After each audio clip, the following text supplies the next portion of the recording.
भूतिया पेड़। रौनकपुर नाम के एक शहर में राजा रौनक सिंह का राज हुआ करता था।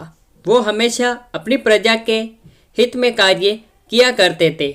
वहाँ की प्रजा बहुत खुश रहती थी। एक दिन गिद्ध आकाश में भूतिया पेड़ के बीज लेकर उड़ रहा था। जैसे ही गिद्ध रौनकपुर पहुंचा तो उसके मुंह से एकदम बीज रौनकपुर के बीचों बीच गिर गया। बीज भूतिया था, इसलिए अगले ही दिन वो पौधा बन गया। वहाँ के स्थानीय निवासियों ने जब पौधे को देखा तो हैरान रह गए, क्योंकि पौधे का रंग काला था। बाद में लोगों ने आपस में चर्चा की और ये समझा कि खेत में उगने वाला कोई घास पात या वनस्पति होगी।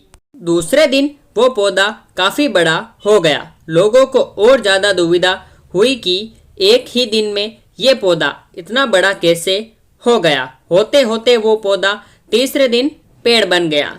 समय बीता और लोग भी तेजी से बढ़ने वाले पौधे के बारे में सोच सोच कर परेशान हो रहे थे। वो इस मामले को राजा के पास लेकर गए। ऐसे जादुई पौधे का पता चलते ही राजा तुरंत उस जगह पर पहुंच गए। राजा को जैसे ही पता चला कि एक काले रंग का पौधा 3 दिन में पेड़ बना है, तो वो भी उस पेड़ को हैरानी से देखने लगे। राजा उस पेड़ के पास चौथे दिन पहुंचे और तब तक पेड़ और बड़ा हो चुका था।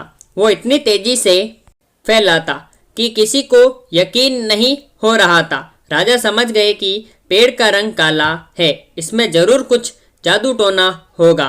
इसी सोच के साथ राजा ने घोषणा कर दी कि जो भी इस पेड़ को खत्म करेगा उसे वो इनाम के तौर पर 1000 सोने के सिक्के देंगे। यही नहीं, राजा ने यहाँ तक कहा कि पेड़ को खत्म करने वाला व्यक्ति मेरी मृत्यु के बाद मेरी राजगद्दी पाने का हकदार भी बनेगा। इतनी बड़ी घोषणा सुनने के बाद हर कोई पेड़ खत्म करने के लिए अपना दिमाग लगाने लगा।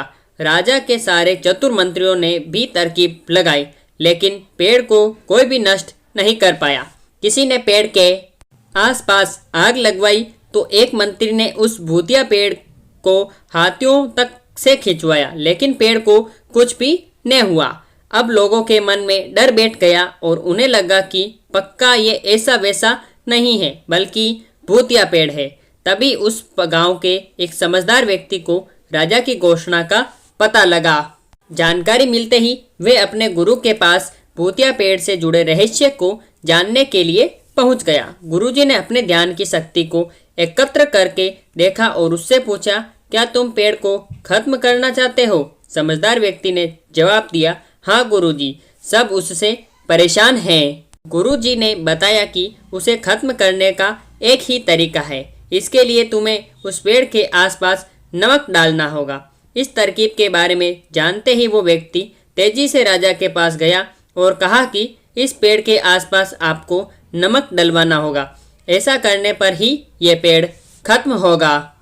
राजा ने अपने सैनिकों को ठीक ऐसा ही करने को कहा। सैनिकों ने मिलकर पेड़ के चारों ओर खूब सारा नमक डाल दिया। नमक डालने के एक दिन बाद ही पेड़ का आकार कुछ कम हुआ। होते होते 5वें दिन तक पेड़ एकदम छोटा हो गया। उसके बाद गलकर वो गायब ही हो गया। उस व्यक्ति की तरकीब काम कर गई और राजा ने खुश होकर उसे इनाम की 1000 सोने की मोहर पहले दी। उसके बाद एक पत्र दिया जिसमें लिखा था कि वो राजा के मरने के बाद उनकी गद्दी को संभालेगा। वो समझदार व्यक्ति खुश होकर अपने घर चला गया।